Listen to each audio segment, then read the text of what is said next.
এরপরে প্রশ্ন হলো, কোরবানির সাথে আকিকা দেওয়া যাবে কি না। কোরবানির সাথে আকিকা দেওয়া যাবে কি যাবে না এ নিয়ে সাম্প্রতিক সময়ে তুমুল বিতর্ক চলছে, অনলাইনে অফলাইনে সর্বত্র। হানাফি মাযহাবের ওলামায়ে কেরাম তথা ওলামায়ে আহনাফের দৃষ্টিকোণ হলো যে কোরবানির সাথে আকিকা বিশুদ্ধ হয়ে যাবে। আর এর সপক্ষে যুক্তি বা দলিল হলো যে নবী করিম সাল্লাল্লাহু আলাইহি সাল্লাম কোরবানিকে যেমন নুসুক বলেছেন, বিভিন্ন হাদিসে বিভিন্ন নসে ভাষ্যে এসেছে, ঠিক তেমনিভাবে আকিকাকেও নুসুক বলে অভিহিত করা হয়েছে।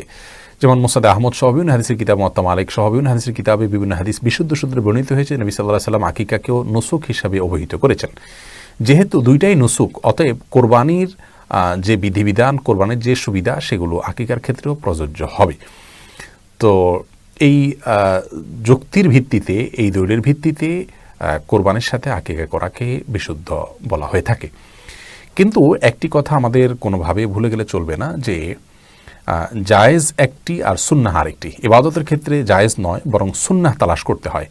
দুনিয়া বা জাগতিক ক্ষেত্রে মানুষ জায়েজ তালাশ করবে, যে কাজটি জায়েজ কি জায়েজ নয়। জায়েজ বলা হয় যেটি করলে সওয়াব নাই, না করলে গুনাহ নাই, এটা হলো জায়েজ। ইবাদতের ক্ষেত্রে তো মানুষ সুন্নাহ তালাশ করবে। ইবাদত ফরজ, ওয়াজিব, সুন্নাহ, মুস্তাহাবের সম্মিলিত রূপকে বলা হয়।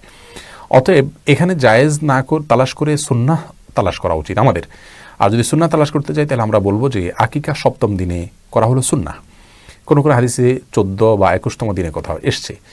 যদি কোরবানির সাথে আকিকা দেওয়ার জন্য আকিকাকে বিলম্ব করা হয়, যেমন আমাদের দেশে অহরহ এমন হয়ে থাকে, মানুষ করে থাকে, এই মাসআলা পেয়ে মানুষ একটা বড় অংশ, সবাই না, একটা বড় অংশ মানুষ তারা আকিকাকে বিলম্ব করে কোরবানির সঙ্গে গিয়ে আকিকা দেন।